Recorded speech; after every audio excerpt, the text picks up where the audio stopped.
বাংলায় বিধানসভা ভোট আর মাত্র 10 মাস কি 12 মাসের মতন বাকি। এর মধ্যে ঘর গোছানোর পালা প্রায় সব দলেরই শুরু হয়েছে। বিজেপির এখনও রাজ্য সভাপতি ঠিক হয়নি। এরই মধ্যে বিজেপির শক্ত ঘাঁটি বাগদায় একের পর এক সমবায় নির্বাচনে পরাজয়ের মুখে পড়ছে তারা। একাধিক সমবায় নির্বাচনে বিনা প্রতিদ্বন্দ্বিতায় জয়ী তৃণমূল হচ্ছে।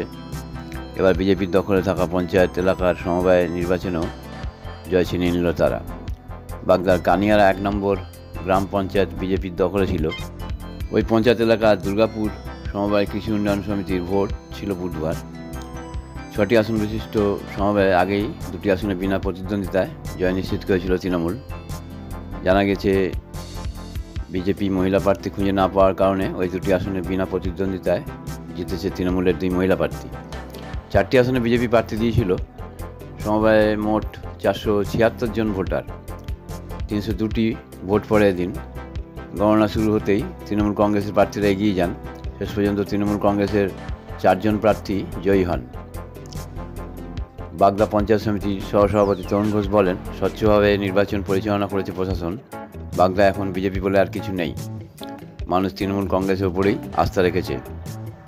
প্রতিবেদন নিউজ 7 দিন বাংলা।